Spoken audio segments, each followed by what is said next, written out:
Hello, Facebook. I am Michelle Rankin, and I am a stress eating coach and a craving brain expert. I'm a specialist in the science specifically of cravings and food addiction.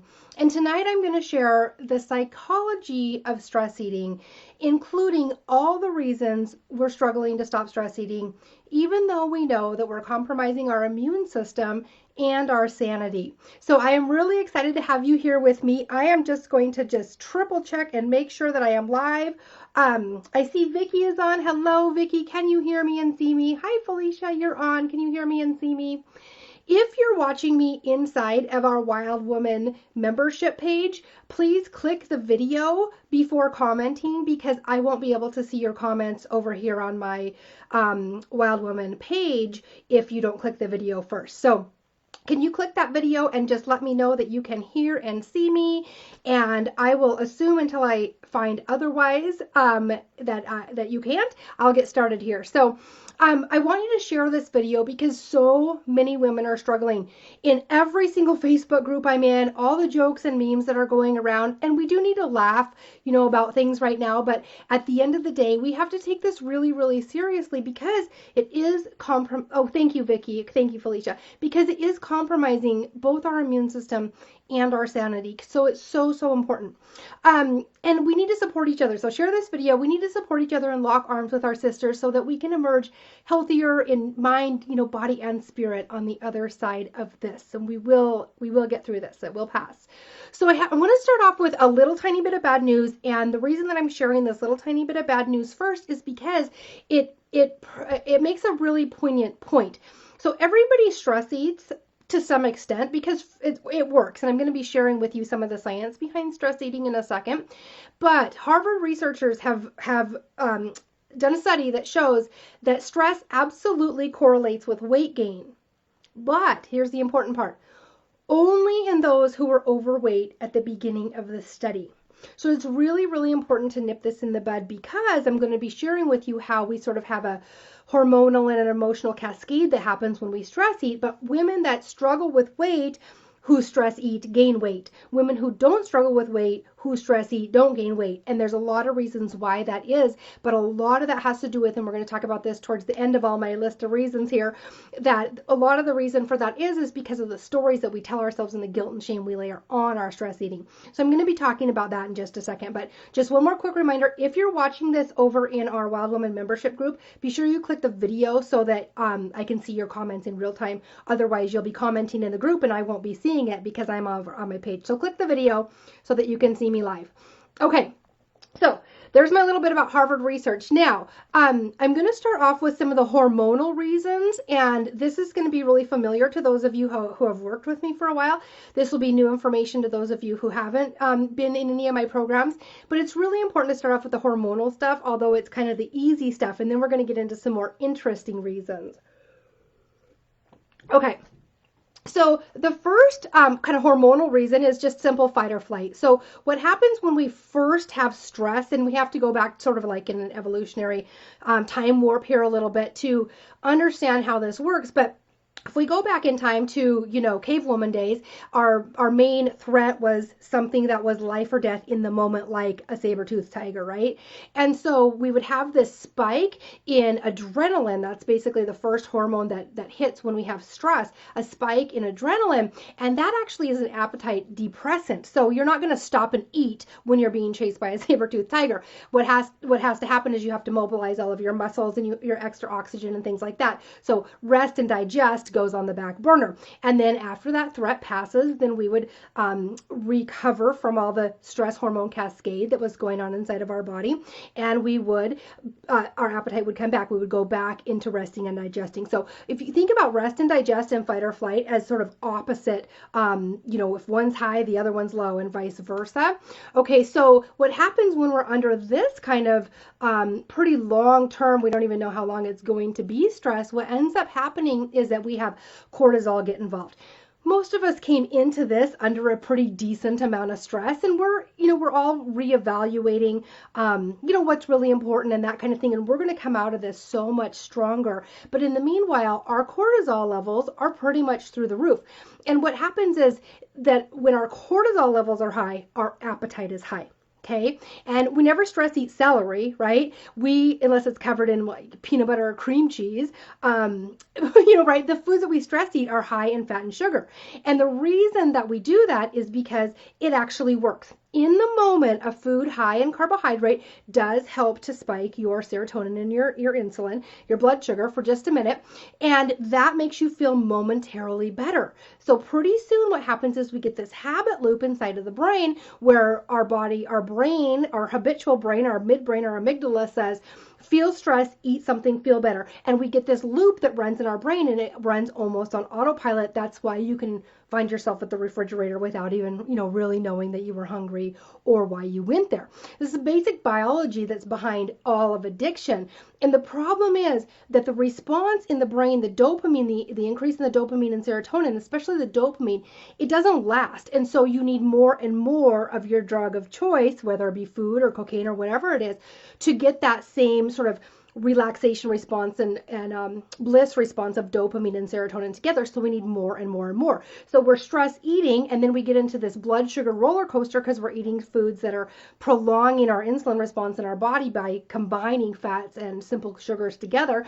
And then we're riding the blood sugar roller coaster. And all of my ladies I know the blood sugar roller coaster really well because we're always talking about that. But it's really important because this is an entire cascade that happens, okay? So then what happens after that, that's kind of the hormonal 101 that happens when we're feeling stress, is that when our cortisol doesn't drop, neither does our appetite, right? Because our body is now preparing us for the long haul. And especially when that's the way we're viewing this is the long haul, we're literally telling our brain that we need to stock up and we need to have the energy to sustain this ongoing long-term stress that we're truly undergoing at this time, okay? The next thing that happens is that we distract ourselves from the initial stressor by eating and then layering on guilt and shame. And in a situation like this, I was really thinking about this today. We all talk about the guilt and shame in my programs a lot, and that guilt and shame then fuels more emotional eating, right? Because then we're eating to relieve that guilt and shame. But the reality of it is with this is that guilt and shame are a lot more familiar to us and a lot more friendly, like faithful friends to us than the unknown that we're experiencing right now.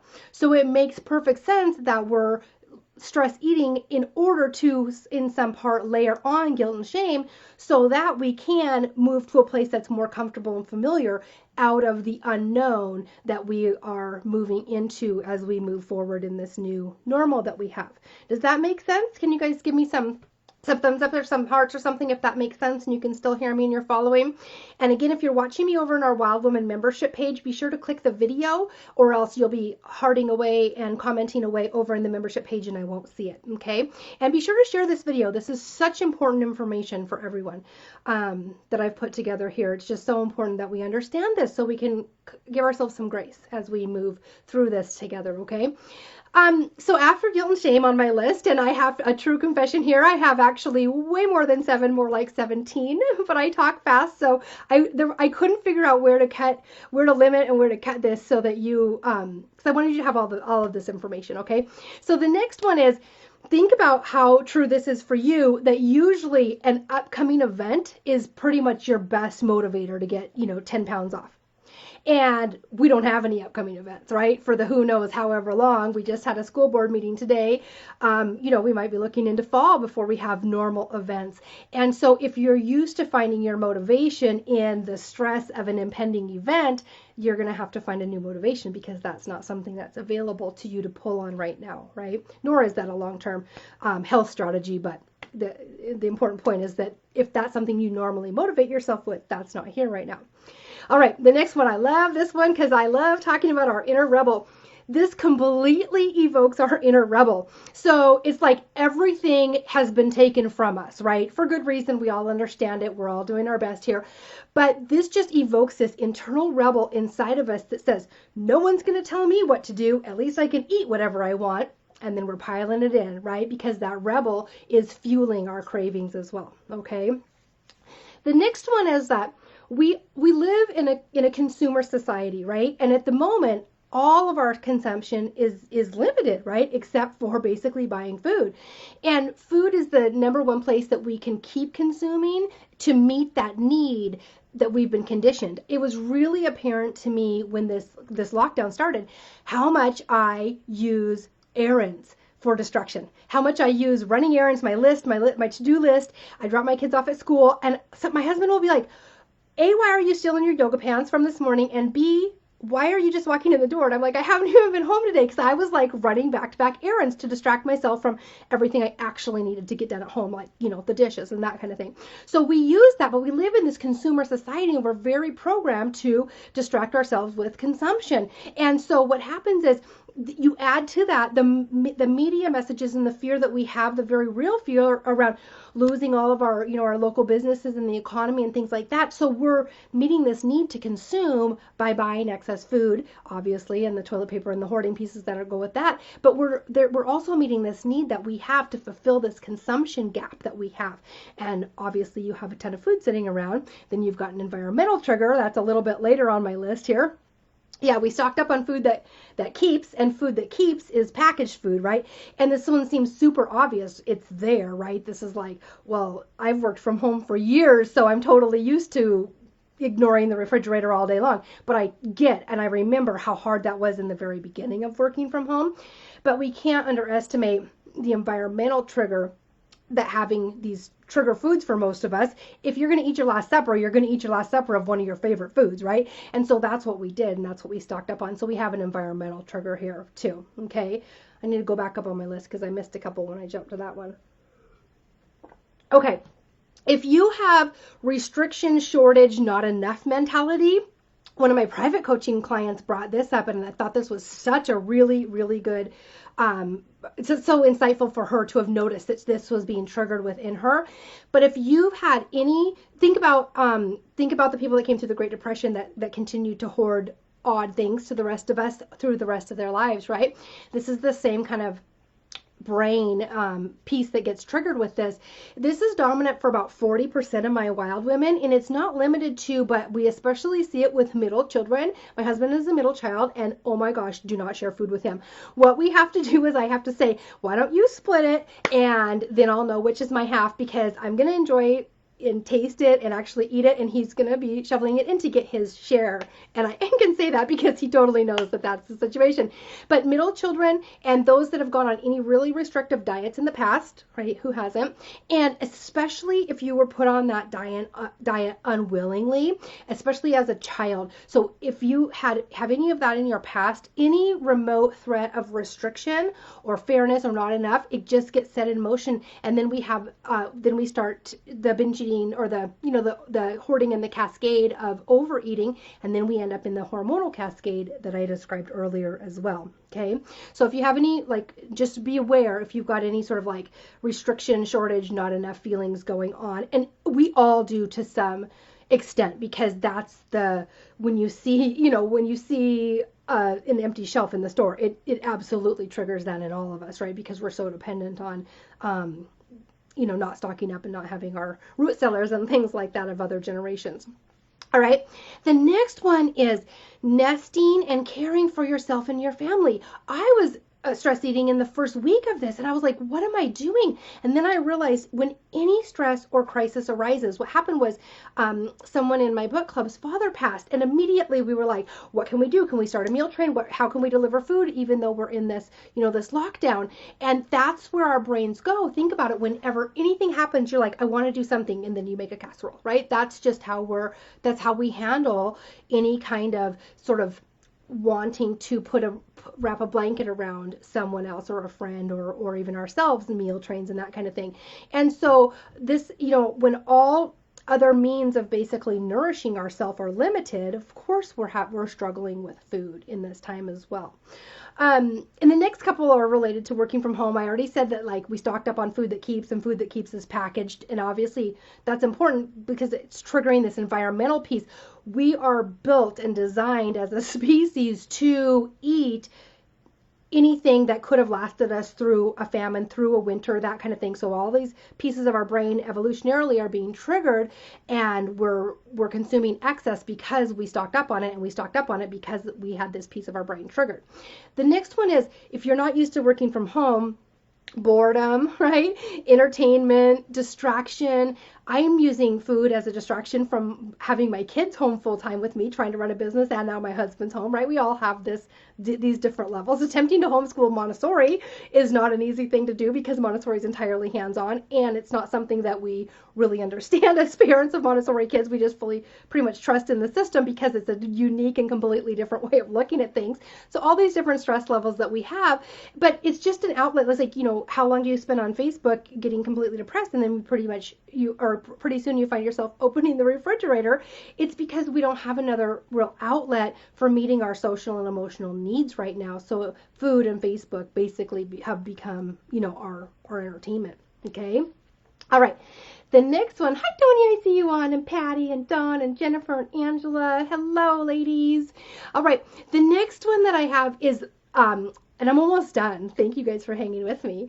Later mentality. Later mentality is this: if you put off taking care of your health, if you've ever said, after this project at work, after tax season, after, this yard project, after we get our kitchen remodeled, right? Later mentality. Change when things settle down. Well, things are not settling down anytime soon. So this later mentality is tripping in the back of your mind saying, well, it's not later yet, so let's keep eating, right? The next one is willpower.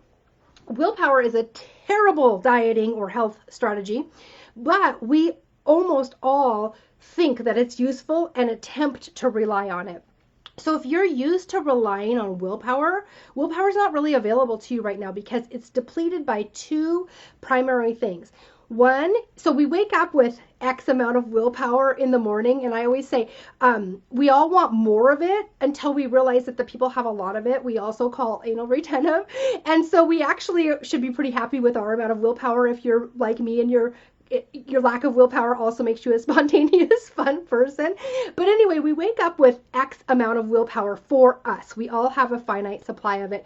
And our willpower is depleted through the day by two things. Decision fatigue. Think about huge, long day at the office.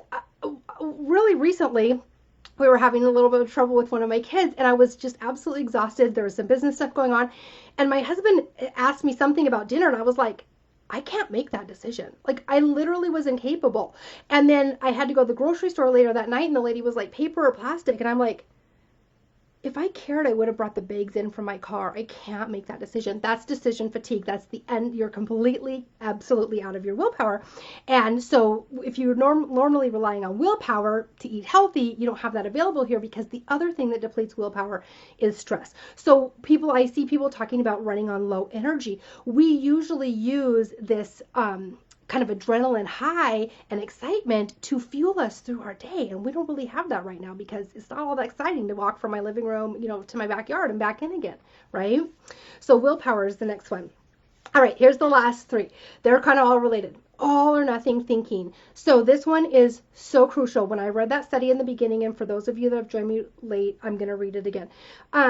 Harvard researchers have reported that stress correlates directly with weight gain, but only in those of us who are overweight to begin with.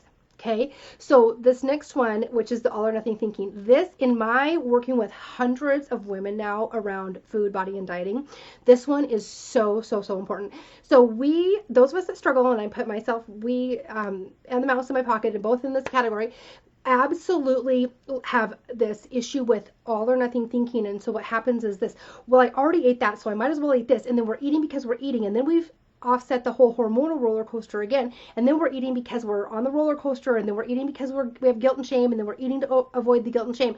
So this all or nothing thinking, and then you tie that in with what I just said about the later, when things slow down, when things settle down, which is not going to happen anytime soon probably. And so you tie all of these things together, and then we're literally eating because we're eating because we're eating because we're eating. And that's the difference between a thin woman's brain and a woman who struggles with food. One of the biggest differences in their brain is that the thin women, they're able to generally make a decision based on how they're they can do two things. One, they can arrest a day, they can go out for brunch, and then they can eat a salad for lunch, right? That is not something that a woman that struggles with food can do very easily, very naturally, right? Because we already went out for breakfast, we already had a Bloody Mary, we might as well go out for beer and pizza for lunch, and then we might as well order Chinese food or that last food that we're never going to eat again because we're going to start again tomorrow. We might as well have that for dinner, right? Is this making sense? Is this resonating with you guys? And so at the end of the day, you're welcome, Dawn. So at the end of the day, the big difference between a thin woman's brain and a woman that struggles with food is two things. One, their ability to arrest in the middle of whatever they've eaten the last meal, the past is in the past, and then they're able to make a good decision in the next moment. But the other big difference is they're also able to project out beyond the next moment in time. So we're very pleasure in the next moment. Highly sensitive brain. I call it an HSB, a highly sensitive brain. In the very next moment, we're thinking about how good we're going to feel as we taste that creme brulee, right? A naturally thin woman's thinking about how crappy they're going to feel 2 hours from now, and we really don't give a damn until 2 hours from now comes, and then we're eating again to try to medicate what we've done to ourselves, right? And so the all or nothing thinking is a really big part of it. So being able to drop that is one of the most crucial steps. I'm going to tell you a little bit about that here in a second. Kind of related to the Last Supper, and this is kind of I don't want this to sound insensitive, but we do have this, like, if I'm going out, I'm going to eat really well, right? Like, we have this kind of running this tape in the back of our head, or it's like, if it's hopeless anyway, might as well eat everything. And then the other piece of this is, if you're like me, are your days running together? Like, literally, my days are running together. There's no Monday. So if you have Monday mentality, start over on Monday mentality, and you're not able to just make a health forward decision, as I call it, in the very next moment, there's no Monday to start over on, even though we know that absolutely doesn't work long term. So all of this runs together, and there you have your 17, yes, there were 17 of them, reasons that we're struggling to stop stress eating in this crazy time that we're in. And all this does is it really just illuminates that, yes, what we eat matters. The diet plan, the eating plan, the nutrition piece of it, it absolutely does matter from a hormonal standpoint, but it's not nearly as important as how we eat and why we eat. And those are really, really, really crucial. So if this all resonates for you, what I've done is I have seen this plea in every Facebook group that I'm in my own Facebook group, for help with stress eating. So what I've done is I've put together a 5-day stress eating SOS intervention. And instead of just giving it to my ladies, and thank you all for being on, I see all your pretty faces on here, I decided to make this available to absolutely everybody. There's no cost for this. It's going to last for 5 days. It's going to go down in a pop-up Facebook group next week. If you want to join us for this, I'm actually going to give you the hints and techniques to shift your brain around this to absolutely stop the stress eating, to be able to emerge from, the other end of this 20 pounds down instead of 20 pounds up, right? So if you want to join us for this, go to stresseatingsos.com and just pop your email address in, and then you'll immediately be registered to be a part of this. I'm going to be sending you an email a day, and I'll be going live in our pop-up group every single day, and I'm going to walk you through 5 really important fundamentals that I alluded to and I talked about throughout here, but really how to shift your mind around them for long-term and lasting support so that you can emerge from this a healthier, more sane person. Because, you guys, we don't know how long this is going to last, and we basically have 2 choices, right? We can use this time, and another really good thing is that change begets change begets change. The best time to actually make a change is when you have a disruption in your routine. It doesn't feel like that in the moment, but brain psychology research shows that actually when you break some of those habitual, let's say you normally, go out for drinks after work with your colleagues, or you normally go out to lunch and, get the biggest whatever that you can order, you've already broken so many of these sort of like normal habit loops that are running throughout your brain. We might as well utilize that and leverage that in order to have success and actually meet our health goals in this time. Not to mention super important from an immune boosting standpoint to get the refined sugars out. Sugar is the hardest one on the immune system for sure. But I'm not saying that to add any guilt and shame to what you have been eating. I'm simply saying that there is a solution, there is help, there is hope. We can lock arms. So if you're interested, pop over to stresseatingsos.com and just pop in your email address, and then you'll be registered for our challenge, and they'll take you to our Facebook group. I'll be approving the request for the Facebook group over the weekend, and then we are going to roll on Monday, and it's going to be an intervention. It's not going to take a ton of time, but it's going to take you actually showing up and doing the mind hacks that I'm going to teach you so that you can take those forward throughout the rest of our time here. So I hope that this has been helpful. Let me just cruise through and see if anybody has any questions or anything. It doesn't look like it. Give me a hashtag replay if you watch this on the replay. Thank you so much for joining me tonight. I just wish you so much peace and just sanity in this time. And it's like, we have bigger fish to fry. Let's take food off the table. That doesn't need to be the focus in this time, right? Spending time with our family, figuring out how to friggin' homeschool Montessori, taking care of what really matters and is the most important. And part of that is us, right? And putting nourishing, healthy food inside of us. So I'm excited to see you next week. Dawn, who's down 125 pounds, says, last year I would have surely baked and eaten 10 batches of cookies by now. So a lot of these old habit loops are gone along with the weight, but reinforcement and new ideas are always good. Yes, Dawn, I adore you. Dawn shows up for absolutely everything, and she has had amazing success in 10 months, 125 pounds down in my program. So I appreciate you, Dawn. All right. Thank you all for joining me tonight. I almost said weighing in. That wasn't the right term. Thank you for joining me tonight. And I look forward to helping you emerge out of this and through it in the next